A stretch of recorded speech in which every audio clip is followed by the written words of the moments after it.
Assalamualaikum warahmatullahi wabarakatuh. Selamat sore dan salam sejahtera untuk kita semua.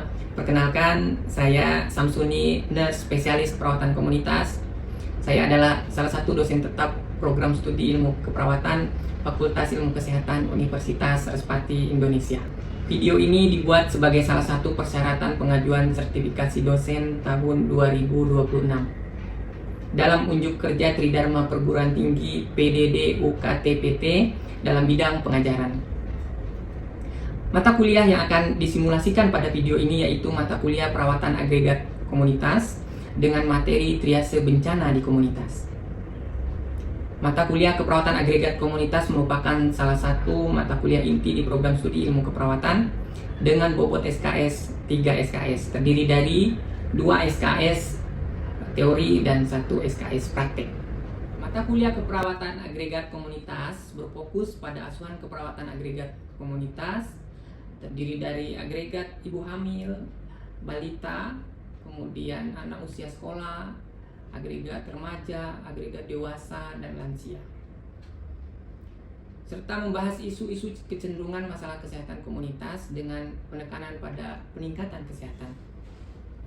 Proses pembelajaran menekankan pada kemampuan mahasiswa dalam melakukan analisis situasi, menegakkan diagnosis, perumusan intervensi berbasis pemberdayaan masyarakat, serta strategi kemitraan untuk meningkatkan kemandirian masyarakat dalam hidup sehat di komunitas.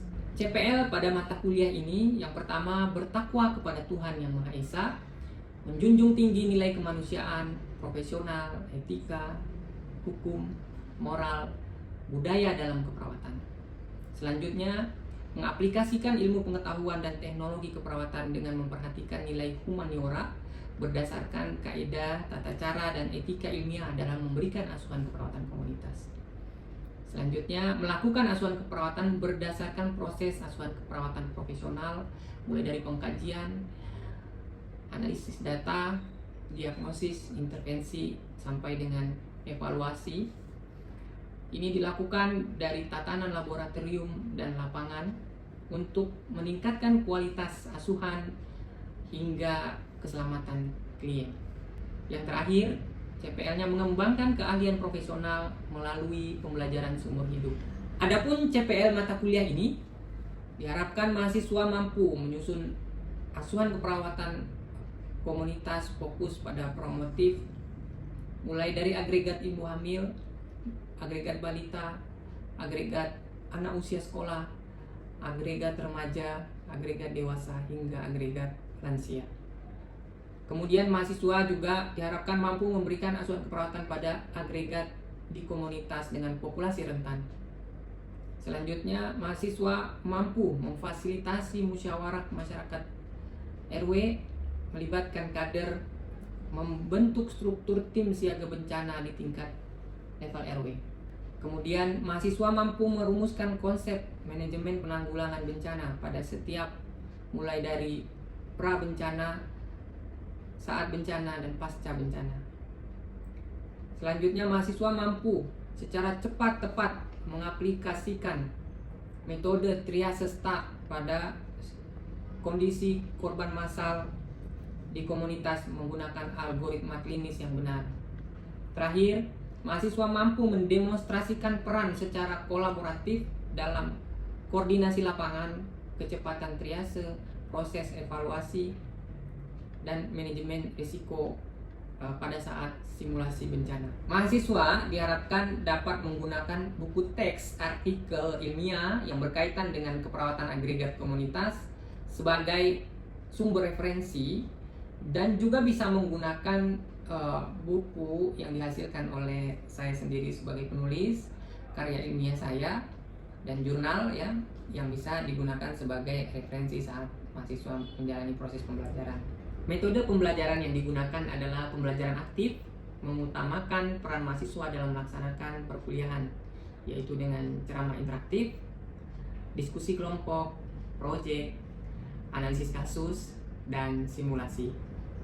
Pertemuan dalam mata kuliah ini sebanyak 16 kali pertemuan, sudah termasuk UTS dan UAS. Adapun evaluasi pada mata kuliah ini meliputi partisipasi 25%, proyek 30%, tugas 10%, kuis 10%, UTS 10%, dan ujian akhir semester sebesar 15%. Demikian informasi yang dapat saya sampaikan untuk mata kuliah keperawatan agregat komunitas bagi mahasiswa program studi ilmu keperawatan Fakultas Ilmu Kesehatan Universitas Saraswati Indonesia. Untuk berikutnya, izinkan saya untuk menyampaikan cuplikan proses pengajaran secara tatap muka dalam ruang kelas, dan selamat menyaksikan. Assalamualaikum. Waalaikumsalam. Selamat pagi semuanya. Pagi. Ya, bagaimana kabarnya hari ini? Alhamdulillah, hari ini kita akan melanjutkan pembelajaran kita di pertemuan yang keberapa?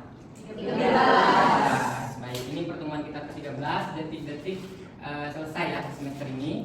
Masih ingat untuk pertemuan sebelumnya? Pertemuan ke-12 kita membahas materi tentang apa? Bencana. Nah, kemarin kita sudah membahas materi tentang bencana. Bagaimana persiapan kita sebelum bencana, kemudian saat terjadi bencana, selanjutnya setelah terjadi bencana. Sebelum saya lanjutkan materi hari ini, pertemuan ke-13, saya ingin minta 3 mahasiswa untuk menjelaskan kembali bagaimana dan apa yang perlu disiapkan sebelum bencana. Silakan, siapa yang ingin menjawab atau mereview materi kemarin? Silakan angkat tangannya. Izin menjawab Bapak. Yaitu Silakan Zafira. Oke, jadi pada saat pasca bencana ataupun sebelum bencana yang harus dilakukan itu yang pertama kita harus mempersiapkan diri ya Pak. Betul. Ya. Maupun dari ilmu pengetahuan maupun keterampilan. Selanjutnya juga memberikan edukasi terhadap masyarakat. Jadi ketika terjadi bencana itu apa yang harus dilakukan oleh masyarakat. Yang ketiga menyusun rencana evakuasi. Dan yang terakhir menyiapkan kebutuhan darurat. Jadi di saat bencana itu datang kita sudah mempersiapkan alat-alat darurat. Ya, bagus sekali, excellent ya Zafira. Zafira sudah bisa menjelaskan apa yang harus kita siapkan sebelum bencana, saat bencana, bahkan setelah bencana. Baik teman-teman, hari ini kita akan lanjut untuk materi ke-13. Tapi sebelum itu saya mohon izin untuk mengabsen terlebih dahulu. Sebelum absen, marilah kita berdoa menurut agama dan kepercayaan masing-masing untuk pembelajaran ini. Berdoa dipersilakan. Berdoa selesai. Baik, rekan-rekan semua, hari ini kita akan absen. Sudah hadir semua atau belum? Sudah. Baik, seperti biasa kita akan absen melalui OSS Window ya.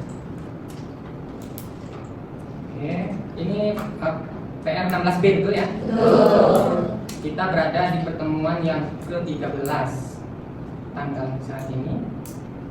Pertemuan ke-13. Ya. Karena ini sudah hadir semua, saya langsung saja membagikan barcode-nya. Silakan.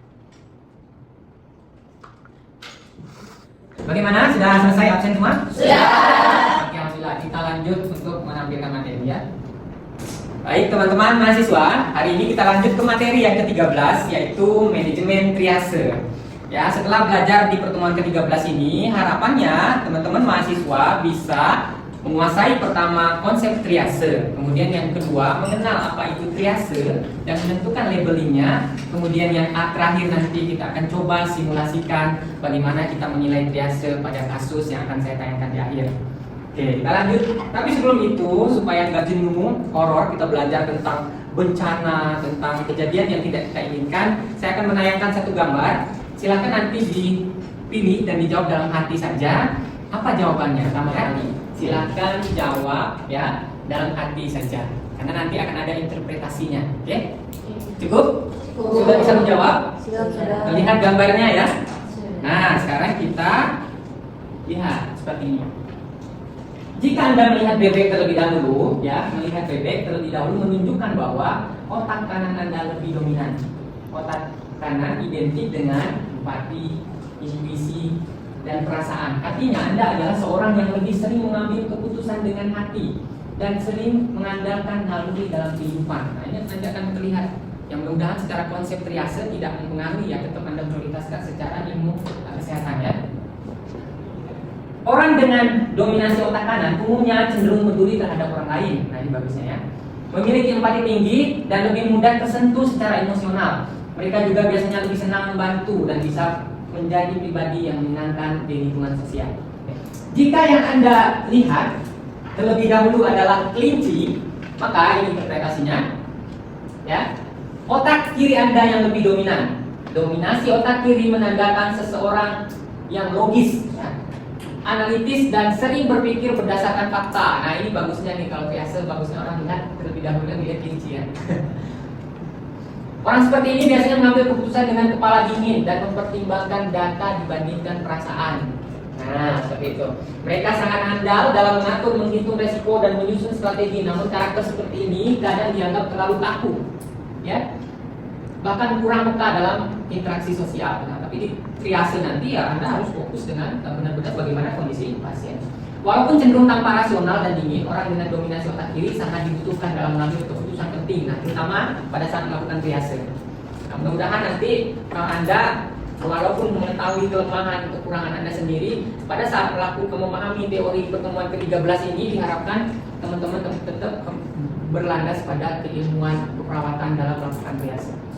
Teman-teman mahasiswa dapat menjelaskan konsep triase, kemudian menjelaskan bagian file terkait STAR, nanti akan kita tayangkan, kemudian yang terakhir dapat melakukan triase. Triase adalah proses pengambilan keputusan yang kompleks dalam rangka menentukan pasien mana yang berisiko meninggal, berisiko mengalami kecacatan, atau berisiko memburuk, ya, kondisi klinisnya apabila tidak mendapat penanganan medis segera. Pasien mana yang dapat dan aman untuk ditangani segera, ya. Triase adalah suatu sistem pembagian klasifikasi prioritas klien berdasarkan berat ringannya kondisi klien atau gawatnya dalam menentukan tindakan.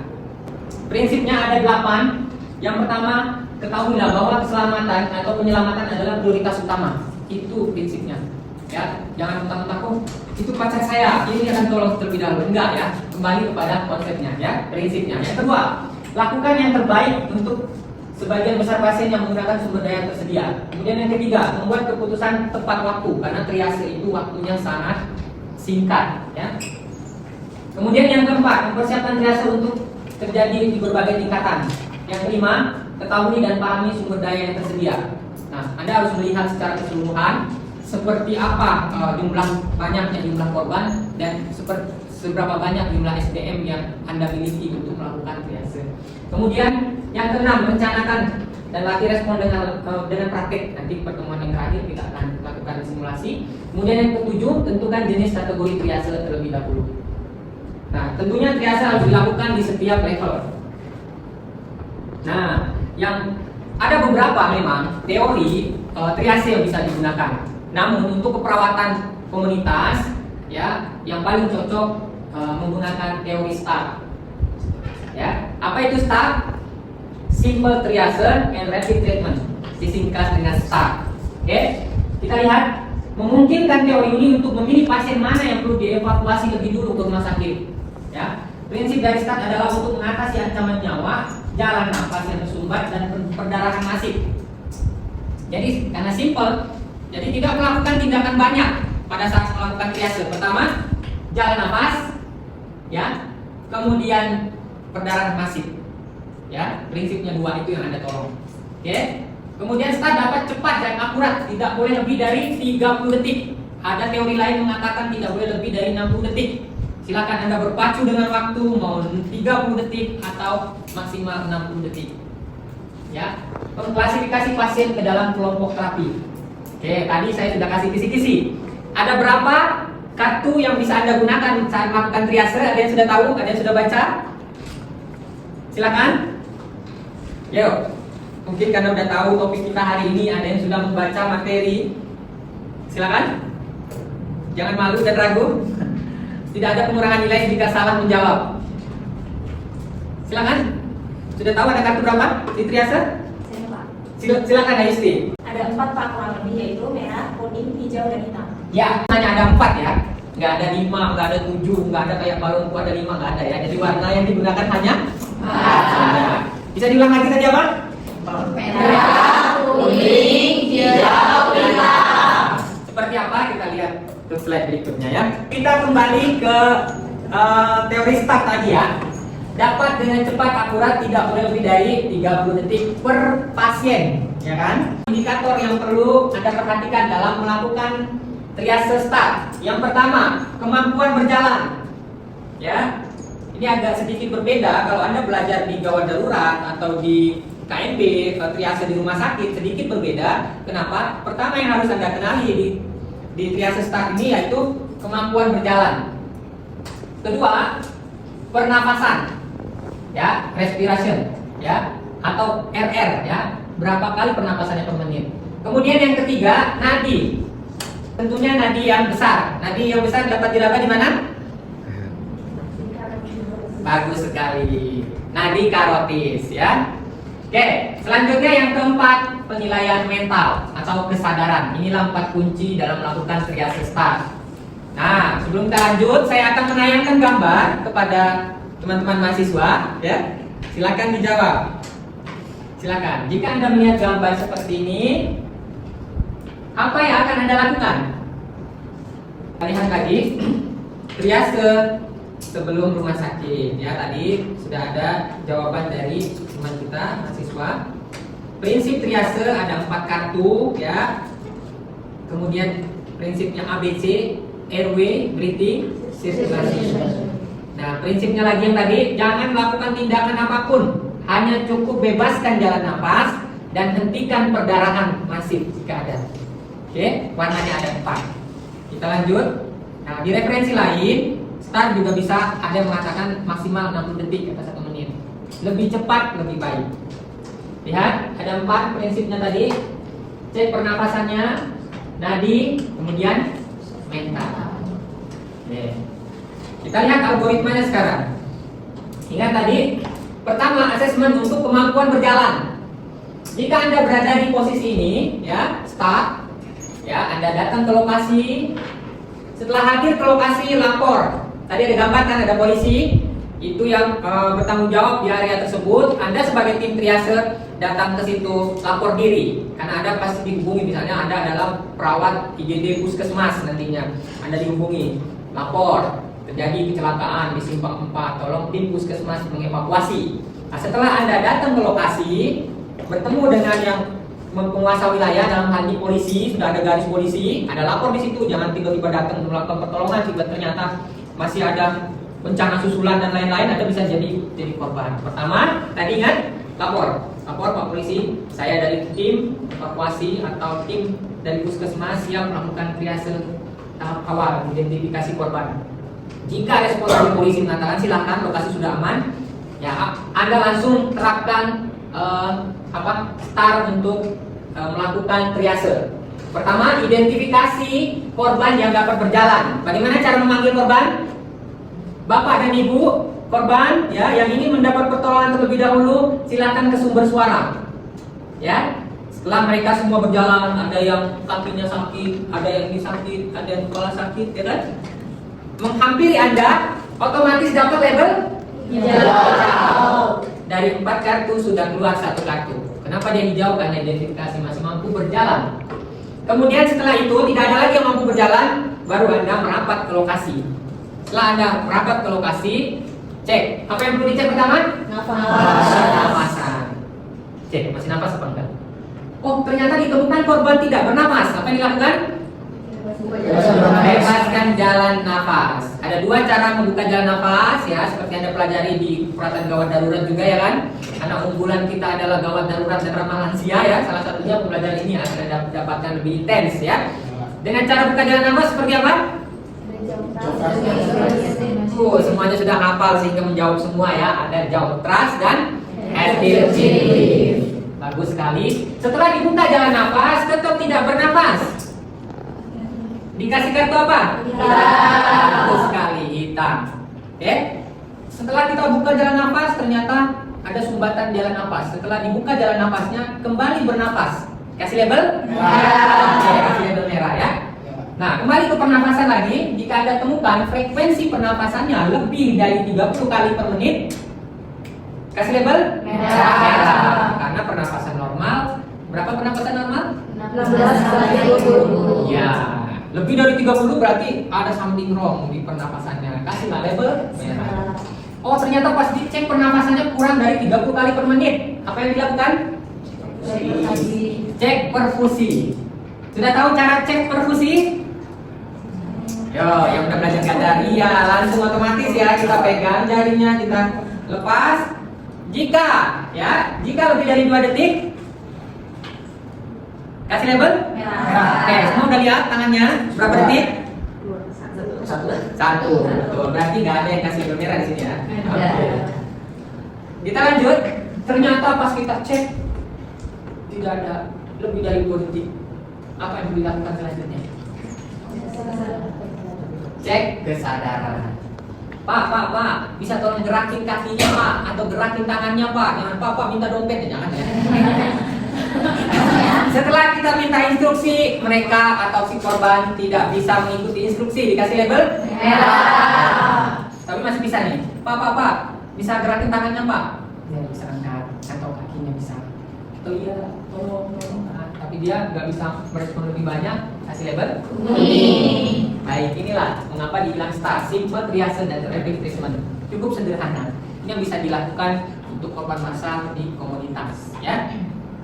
Sampai sini ada pertanyaan? Belum. Jelas ya.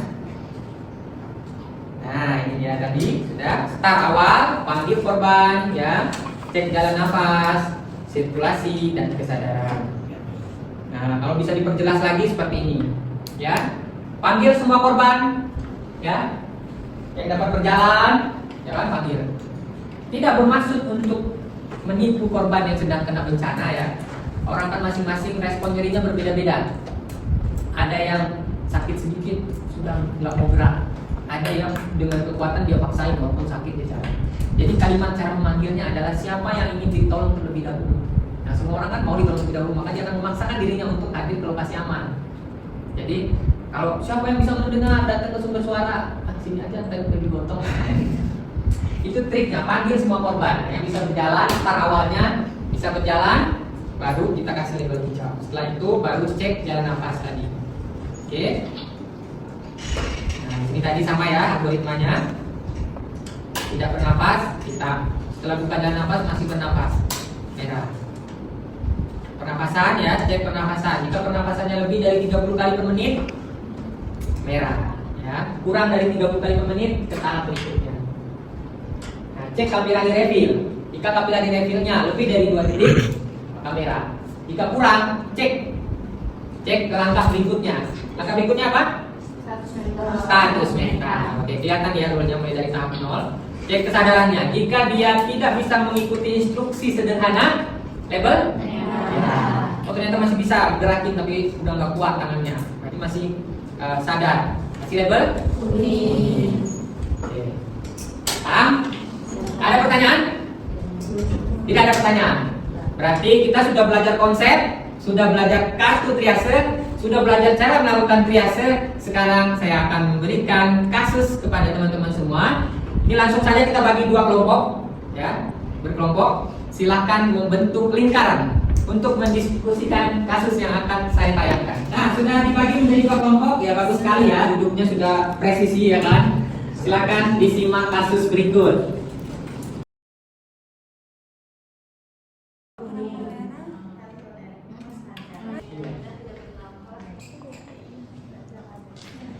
Ya, baik rekan-rekan mahasiswa.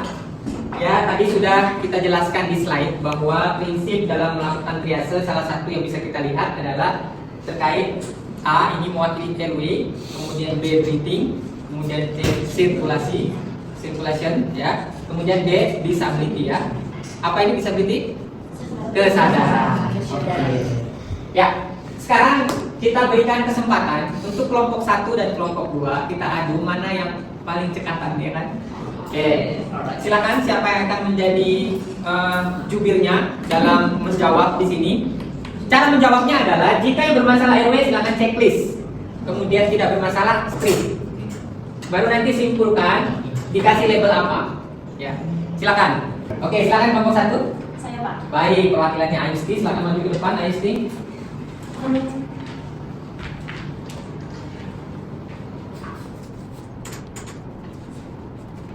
Mana ini ya? Kasih label? Bumi. Yang berbeda apa ya dalam diskusi kita?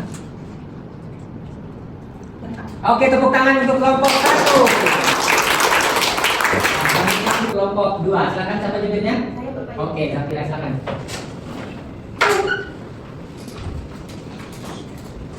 Di bawahnya ya.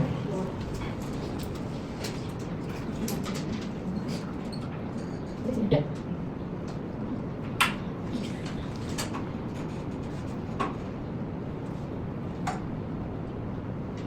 Siap, baik. Tepuk tangan untuk kelompok 2.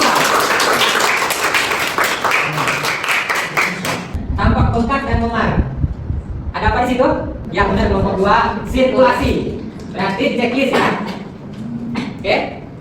Oke, selanjutnya dikeluarkan dari mobil. Nah, ada masalah sirkulasi, tidak bisa berjalan ya. Merah memar. Nah, bisa jadi itu perdarahan ya di mana?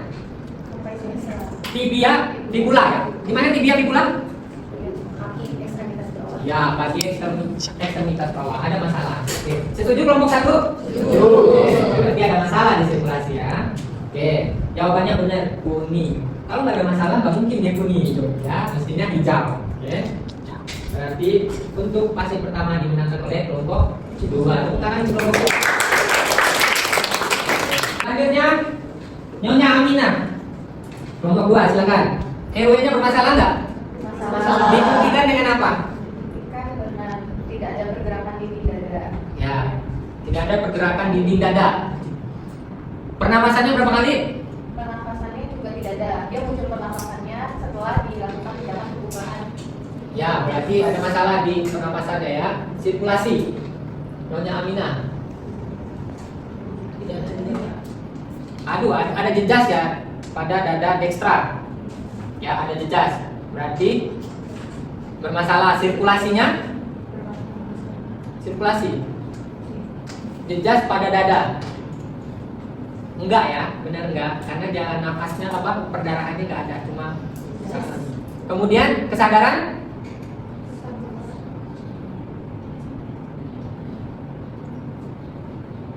Pergerakan dinding dada, jadi nggak ada data ya. Tetapi dia kesadarannya kelihatan nggak? Jelas tidak terlihat pergerakan dada setelah dilakukan tindakan buka jalan nafas. Ada pergerakan. Nah, setelah dibuka jalan nafas baru ada. Jadi masalahnya ada ya. Jadi sebelum dibuka jalan nafasnya tidak paten. Jadi ada masalah di airway dan pernapasannya sehingga metodenya setuju merah semua? Setuju. Berarti ini Saudara Agus bernafas spontan, nggak ada masalah dong. Kapilari refillnya, sirkulasinya bagus dong, kurang dari 2 detik. Pas dia diminta untuk mengangkat tangan, pasien dapat melakukan mengangkat tangannya, jadi nggak ada masalah. Sehingga diberi label hijau. Baik. Nah, tepuk tangan untuk kita semua. Baik, rekan-rekan mahasiswa semua, teman-teman mahasiswa ya, luar biasa sudah dikasih kasus pemicu ya. Cuma ada kesalahan sedikit, nggak apa-apa. Inilah dinamika pembelajaran. Secara keseluruhan saya sangat bangga dengan teman-teman mahasiswa. Saat dikasih kasus sudah mampu melakukan identifikasi, mampu memberikan label untuk kartu triasenya, sehingga saya rasa pembelajaran hari ini cukup baik dan maksimal ya. Anda sudah belajar tentang konsep tentang triase, mengenal kartu triase, bahkan dengan teori start sudah bisa melakukan triase sederhana dengan kasus yang diberikan. Luar biasa ya teman-teman semua. Sehingga di sini ada kalimat yang menurut saya cukup bagus ya. Ada yang bisa menerjemahkannya? Saya Pak. Ya, silakan Faris. Yang artinya itu pada darurat tidak dapat diprediksi, menghemat waktu berarti menyelamatkan nyawa. Ya, tepuk tangan.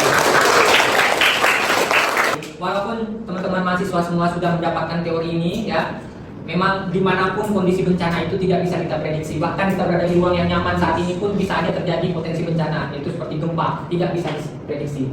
Nah, kemudian menghemat waktu seperti tadi disampaikan di teori start maksimal atau 30 sampai 60 detik untuk menilai satu korban itu bisa menyelamatkan nyawa dengan baik. Saya rasa itu pertemuan hari ini. Terima kasih banyak atas segala perhatiannya. Kurang lebihnya mohon maaf. Assalamualaikum warahmatullahi wabarakatuh. Waalaikumsalam warahmatullahi wabarakatuh. Demikian deskripsi singkat dan proses pengajaran mata kuliah yang saya ampu. Semoga dapat memberikan gambaran kinerja pengajaran yang saya lakukan di program studi ilmu keperawatan Fakultas Ilmu Kesehatan Universitas Respati Indonesia. Terima kasih atas segala perhatian yang diberikan. Kurang lebihnya mohon maaf. Billahi taufiq wal hidayah. Assalamualaikum warahmatullahi wabarakatuh.